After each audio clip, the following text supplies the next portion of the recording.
आप सभी छात्रों का स्वागत है। तो छात्रों, आज की इस वीडियो में हम कक्षा 10वीं जो आपका विषय गणित है उसके वार्षिक परीक्षा पेपर 2022 के लिए एक ऐसा आईएमपी क्वेश्चन से भरा हुआ मॉडल पेपर देखने वाले हैं। जैसे छात्रों, यदि आप तैयारी करते हो तो छात्रों आप यकीन मानिए आप बड़े ही आसानी से 60 to 70% मार्क्स ला सकते हो यदि आप इस मॉडल पेपर में बताए गए सारे के सारे प्रश्नों को बड़े ही अच्छे से तैयार कर लेते हो। तो छात्रों, आपको इस वीडियो में इस बार अंत तक बने रहना है, साथ ही साथ वीडियो को लाइक कर देना है, चैनल को सब्सक्राइब करके इस वीडियो को अपने सभी के सभी दोस्तों के साथ शेयर कर देना है, जिससे उनकी भी विषय गणित में 22 तारीख को काफ़ी हेल्प हो सके, वो भी अच्छे मार्क्स ला सकें अपने कक्षा 10वीं विषय गणित के वार्षिक परीक्षा पेपर पे। तो करते हैं वीडियो को स्टार्ट। सबसे पहले छात्रों, आपके सामने ऑब्जेक्टिव क्वेश्चन के कुछ आईएमपी क्वेश्चन देखते हैं। तो यहाँ पर छात्रों आप देख सकते हो, सही विकल्प चुनकर लिखिए, अपनी उत्तर पुस्तिका में लिखिए, मतलब आपकी जो उत्तर पुस्तिका है उसमें आपको सही विकल्प उत्तर लिखना है। ठीक है, सबसे पहले यहाँ पर आईएमपी प्रश्न आपके लिए, किसी पूर्णांक m के लिए प्रत्येक समपूर्णांक का रूप होगा। गाइस, बहुत ज़्यादा एमपी क्वेश्चन है ये, और लगभग तिमाही छमाही दोनों में आपके सेम टू सेम क्वेश्चन आया था। तो देखो, इस क्वेश्चन का आपका उत्तर हो जाएगा सी, यानी 2m। यदि आपसे पूछता है समपूर्णांक का रूप तो 2m होगा। यदि आपसे विषम पूर्णांक का रूप पूछ लेता है तो यहाँ पर हो जाएगा 1m हो जाएगा। ठीक है, दूसरा प्रश्न है, यदि द्विघात बहुपद ax² + bx + c के शून्यक अल्फा और बीटा हो तो अल्फा इंटू बीटा का मान होगा। तो आपको पता है अल्फा इंटू बीटा का मान क्या होता है, अल्फा इंटू बीटा का मान हमेशा क्या होता है, c/a। और यदि पूछा जाए अल्फा प्लस बीटा का मान, यदि इंटू की जगह प्लस हो तो अल्फा प्लस बीटा का मान होता है आपका -b/a। ठीक है, दोनों कंडीशन आप याद कर लो।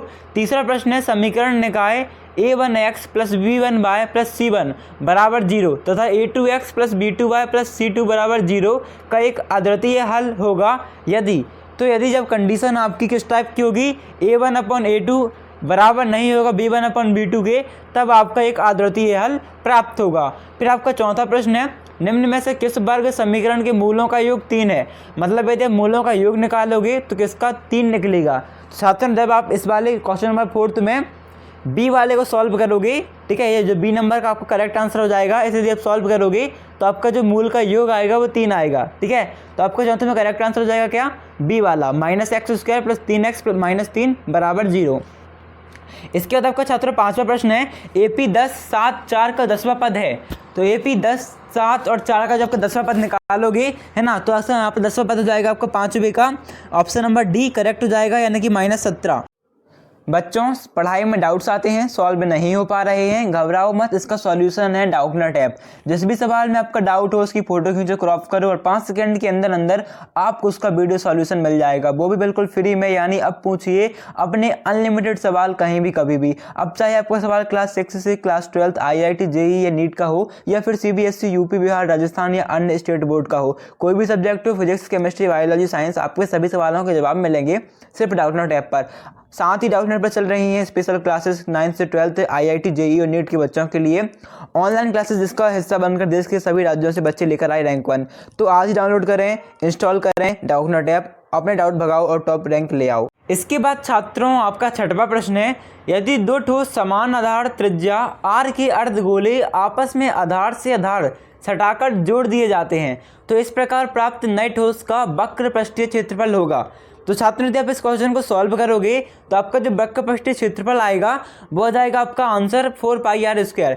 छात्रों, सारे के सारे ऑब्जेक्टिव बहुत ज़्यादा एमपी हैं, तो आप अच्छे से तैयार कर लेना, देन ही एग्जाम देना जाना। ठीक है, दूसरा प्रश्न है आपका, रिक्त स्थानों की पूर्ति कीजिए, संख्याओं में प्रत्येक अभिन्नष्ट अभाज्य गुणनखंड की सबसे छोटी घात का गुणनफल खालिस्तान कहलाता है। सबसे छोटी घात का गुणनफल हमेशा आपका महत्तम समावर्तक कहलाता है, जैसे आप HCF भी लिख सकते हो, क्या HCF कहलाता है। घात 3 के बहुपद खालिस्तान बहुपद कहलाते हैं, तो घात 3 के बहुपद आपके त्रिघात बहुपद कहलाते हैं। ठीक है, यदि घात 2 के होते तो द्विघात, और घात 1 के होते तो रेखीय बहुपद। ठीक है, फिर आपका तीसरा प्रश्न है, समीकरण 3x² - 2x + 1/3 = 0 का विविधकर खालिस्तान है। तो यदि आप इसे सॉल्व करोगे तो आपका जो विविधकर है ना डी आएगा, वो थर्ड में आपका आएगा 0। क्या आएगा, 0। चौथा है, सभी संभव प्रायिकताओं का योग सदैव कितना होता है। तो हमेशा एक ही होता है, कितने भी प्रायिकताएं क्यों ना हो जाएं। वृत्त की परिधि के मध्य घिरे हुए क्षेत्र की माप उस वृत्त का खालिस्तान कहलाती है, तो उस वृत्त का क्षेत्रफल कहलाती है। क्या हो जाएगा आपका उत्तर, क्षेत्रफल कहलाती है। फिर आपका देखो छठवां प्रश्न है, किसी वृत्त की स्पर्श रेखा उसे खालिस्तान बिंदुओं पर प्रतिच्छेद करती है तो उसे केवल एक बिंदुओं पर प्रतिच्छेद करती है। सर्वांग सम त्रिभुज खालिस्तान होते हैं तो सर्वांग सम त्रिभुज जो है आपके वो समरूप होते हैं। फिर आपका जो नेक्स्ट क्वेश्चन है तीसरा, सही जोड़ी बनाइए कोसेक 90 माइनस थीटा। तो इसका जो आपका मैच होगा वो मैच होगा डी से सेक थीटा। फिर साइन थीटा जो है, साइन थीटा आपको मैच कर देनी है एफ से, मतलब 0 से टेन थीटा। तो टेन थीटा का मान कितना होता है, sine theta upon cos theta.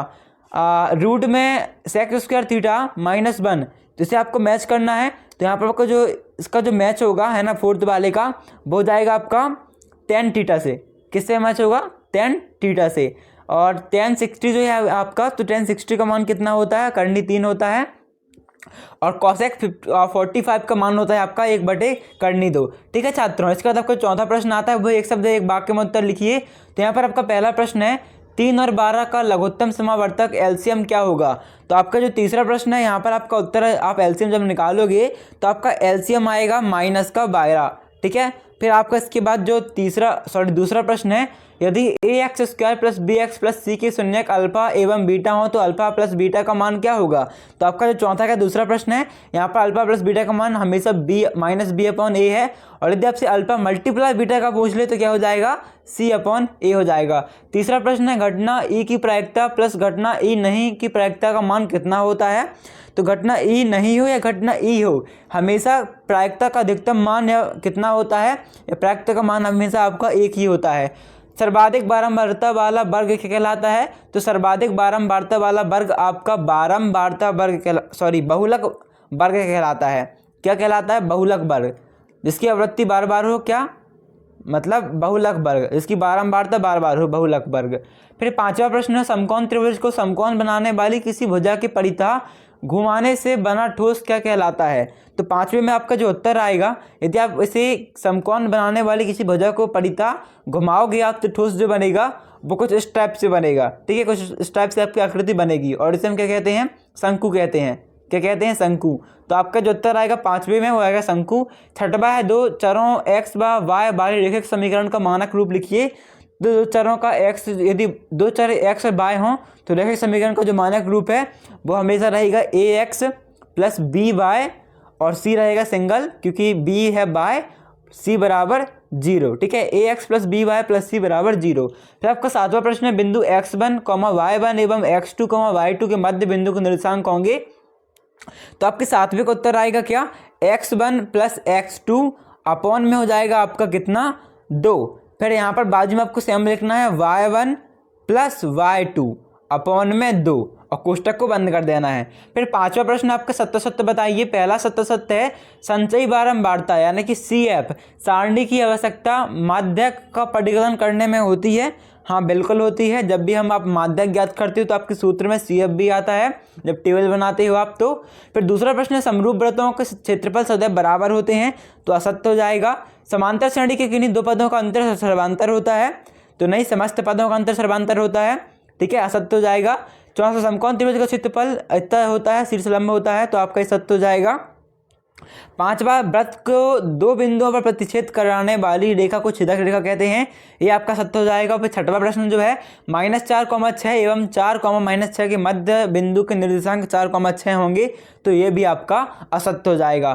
फिर छात्र इसके आगे जो क्वेश्चन है वो इन ऑब्जेक्टिव से कहीं गुना ज़्यादा महत्वपूर्ण है, क्योंकि देखो जो ऑब्जेक्टिव प्रश्न होते हैं वो बदल के आते हैं। मतलब जरूरी नहीं कि आपके ऑब्जेक्टिव प्रश्न मॉडल पेपर से IMP question same to same आए, पर मैथ का एक सिंपल सा फंडा होता है जो कि 2 नंबर 3 नंबर 4 नंबर वाले प्रश्न हैं वो हर साल सेम टू सेम आते हैं। तिमाही, छमाही, वार्षिक में आपको 70% जो क्वेश्चन है ना बड़े वाले वो सेम टू सेम दिखते हैं। तो आपको अभी ध्यान लगा के जो 6वें से लेकर 23वें तक के क्वेश्चन होंगे इन्हें अच्छे से सॉल्व करना, अच्छे से तैयार करना है, क्योंकि अधिकतर क्वेश्चन जो आपके बड़े वाले क्वेश्चन यहीं से आएंगे। ठीक है, तो 6वां प्रश्न है आपका, अभाज्य गुणनखंड विधि द्वारा पूर्णांकों 6, 72 और 120 का LCM और LCF ज्ञात करना है। क्या अभाज्य गुणनखंड विधि द्वारा आपको LCM और LCF ज्ञात करना है नंबर का, तो आप अच्छे से तैयार कर लेना। ठीक है। इसका जो सॉल्यूशन है हम नेक्स्ट वीडियो में देंगे आपके आगे वाले क्वेश्चन का, इसलिए आप वीडियो को लाइक करके चैनल को सब्सक्राइब कर लेना और साथ साथ बेल आइकन को ऑन कर लेना, जिससे हम जैसे वीडियो डालें नई वाली तो आपको तुरंत की तुरंत मिल जाए, ठीक है, मैथ्स की नेक्स्ट वीडियो। अथवा में जो क्वेश्चन है आपको उसे अच्छे से तैयार करना है, क्योंकि आपको अच्छे नंबर लाने हैं तो आपको अथवा वाला और ऊपर वाला दोनों क्वेश्चन तैयार करने होंगे, ठीक है। तो अथवा में क्या क्वेश्चन है, एचसीएफ को आपको दिया है 306 657 बराबर 9, तो एलसीएम आपको 306 657 ज्ञात करना है। सातवां प्रश्न है, द्विघात व्यंजक x² - 3 के शून्यक ज्ञात कीजिए और शून्यकों तथा गुणांकों के बीच के संबंध की जांच कीजिए। अथवा में आप देख सकते हो किसी बहुपद px के लिए y बराबर px का ग्राफ की नीचे आकृति में दिया है, px के शून्यकों की संख्या ज्ञात कीजिए। तो यहाँ पर आपको p और x की संख्या ज्ञात करनी है, ठीक है ना। आठवां प्रश्न देख सकते हो, क्या AP 11852 का एक पद -150 है, क्यों? तो आपको सूत्र लगा के बताना है और आया क्यों ये भी बताना पड़ेगा। तो आप अच्छे से सॉल्व कर लेना अपनी किसी कॉपी पे, नोट डाउन करते चलिए सारे क्वेश्चन, सॉल्व करते चलिए और अच्छे से तैयार भी कर लीजिए। अथवा में प्रश्न है आपको इस पर, अगला क्वेश्चन है, एक एपी में 50 पद हैं, जिसका तीसरा पद 12 और अंतिम पद 106 है, इसका 29वां पद ज्ञात कीजिए, ठीक है ना। इसके बाद जब का 9वां प्रश्न आता है तो देखो आप इसे दोनों तैयार कर लेना, क्योंकि हमें अथवा तैयार भी करना है और ऊपर वाला क्वेश्चन भी तैयार करना है, जिससे जो वार्षिक परीक्षा पेपर है उसमें अच्छे नंबर ला सकें, ठीक है। 9वां प्रश्न है आपका, पाइथागोरस प्रमेय का कथन लिखिए। तो आप इसे सिंपली लिख दीजिएगा, कर्ण स्क्वायर बराबर लंब स्क्वायर प्लस आधार का स्क्वायर। अथवा में है, ABC एक समद्विबाहु त्रिभुज है जिसका कोण C समकोण है, सिद्ध कीजिए कि AB स्क्वायर बराबर 2AC स्क्वायर है। तो दोनों तैयार कर लेना। 10वां है, निर्धारित कीजिए कि क्या बिंदु 1,5, 2,3 और -2, -11 संरेखी हैं। अथवा में बिंदु 8,1 K, -4, 2, -5 में K का मान ज्ञात कीजिए ताकि तीनों बिंदु संरेखी हों। 11वां प्रश्न है आपका, -3, 10 और 6, -8 को जोड़ने वाले रेखाखंड को बिंदु -1,6 के अनुपात में विभाजित करता है। अथवा में देख सकते हो आप, उस बिंदु के निर्देशांक ज्ञात कीजिए जो बिंदुओं 1-1,7 और 4, -3 को मिलाने वाले रेखाखंड को 2:3 के अनुपात में विभाजित करता हो। इसके बाद छात्रों आपका 12वां प्रश्न आता है, यदि A, B और C त्रिभुज ABC के अंतः कोण हो तो दिखाइए कि साइन कोष्टक में B + C बटे में 2 कोष्टक बंद बराबर cos A/2, ठीक है, इसे आपको सिद्ध करना है। फिर आपका जो अथवा प्रश्न है, sin 60 cos 30 plus sin 30 multiply cos 60 का मान ज्ञात कीजिए, ठीक है, दोनों तैयार कर लेना। 13वां प्रश्न है, त्रिज्या 4 सेंटीमीटर वाले एक वृत्त की त्रिज्यखंड का क्षेत्रफल ज्ञात कीजिए, इसका साथ ही संगत दीर्घ त्रिज्यखंड का क्षेत्रफल भी ज्ञात कीजिए, ठीक है। संलग्न आकृति में छायांकित भाग का क्षेत्रफल ज्ञात कीजिए। यदि ABCD भुजा 14 सेंटीमीटर का एक वर्ग है तथा APD तथा BPC 2 अर्धवृत्त हैं। इसके बाद छात्रों का 14वां प्रश्न आता है, अच्छी प्रकार से फेंटी गई 52 पत्तों की एक गड्डी में से एक पत्ता निकाल लिया जाता है, इसका प्रायिकता ज्ञात परिकलित कीजिए कि यह पत्ता एक इक्का नहीं होगा। अथवा में 2 पासे एक साथ फेंके जाते हैं, इस बात की प्रायिकता ज्ञात कीजिए कि दोनों पासों पर आने वाले अंकों का अंतर 2 हो। 15वां प्रश्न है, 2 भिन्न पासों को एक साथ उछाला गया, दोनों पासों के ऊपरी तलों पर आई संख्याओं व गुणनफल 6 आने की प्रायिकता ज्ञात कीजिए। अथवा में एक बक्से में 3 नीले, 2 सफ़ेद और 4 लाल कंजे हैं, यदि एक बक्से में से एक कंचा ऐसे ही निकाल लिया जाता है, यथेच्छता निकाल लिया जाता है, तो इसकी क्या प्रायिकता है, कंचा सफ़ेद है। 16वां प्रश्न है, गुणनखंड विधि द्वारा द्विघात समीकरण x² - 3x - 10 बराबर 0 के मूल ज्ञात कीजिए। अथवा में द्विघात समीकरण 2x² + kx + 3 बराबर 0 में k का ऐसा मान ज्ञात कीजिए कि उसके 2 बराबर हों, उसके 2 बराबर गुणनखंड हों, ठीक है ना, गुणनखंड हों। 17 प्रश्न देख सकते हो, AP 3, 8, 13 में 253 में अंतिम पद से 20वां पद ज्ञात कीजिए। अथवा में 10 और 250 के बीच में 4 के कितने गुणज हैं। 18वां प्रश्न है, सिद्ध कीजिए कि एक समचतुर्भुज की भुजाओं के वर्गों का योग उसके विकर्णों के बराबर होता है। अथवा में किसी समबाहु त्रिभुज के सिद्ध कीजिए कि उसकी एक भुजा के वर्ग की तुगुना उसके एक शीर्ष के लंब के वर्ग की 4 गुना बराबर होता है। फिर आप 19वां प्रश्न देख लीजिए अच्छे से, उसका अथवा देख लीजिए, ठीक है, अच्छे से तैयार कर लेना, नोट डाउन कर लेना इसका आंसर। 20वां प्रश्न देख लीजिए, इसका अथवा, इसका यदि आपको PDF चाहिए टेलीग्राम में मिल जाएगा, PDF आपको टेलीग्राम में मिल जाएगा, टेलीग्राम ज्वाइन कर लीजिएगा, लिंक डिस्क्रिप्शन पे है। 22वां प्रश्न देख सकते हो, ठीक है। एक खिलौना त्रिज्या 3.5 सेंटीमीटर वाले एक शंकु के आकार का है जो उसी त्रिज्या की वाली एक अर्ध गोले पर अध्यारोपित है। इस खिलौने की संपूर्ण ऊंचाई 15.5 सेंटीमीटर है। इस खिलौने का संपूर्ण पृष्ठीय क्षेत्रफल ज्ञात कीजिए। और अथवा में देख सकते हो। और फिर आपका 30वां प्रश्न है, निम्नलिखित आंकड़ों के समांतर माध्य ज्ञात कीजिए। तो इनका आपको समांतर माध्य ज्ञात करना है। तो छात्रों, आई होप आपको वीडियो अच्छी लगी होगी। यदि आपको वीडियो अच्छी लगती है तो वीडियो को लाइक करना, चैनल को सब्सक्राइब करना और साथ ही छात्रों, यदि आप बोर्ड परीक्षा 2022 में बहुत ज़्यादा अच्छे नंबर लाना चाहते हो तो आप इस पेपर को अच्छे से तैयार कर लेना। साथ ही साथ इस पेपर में जितने ज़्यादा अथवा वाले क्वेश्चन होना और ज़्यादा अच्छे से तैयार कर लेना, क्योंकि सारे आपके IMP प्रश्न हैं। इससे आपको अधिकांश क्वेश्चन सेम टू सेम देखने को मिल जाएंगे। तो छात्रों, थैंक्स फॉर वॉचिंग। मिलते हैं अगली वीडियो पर।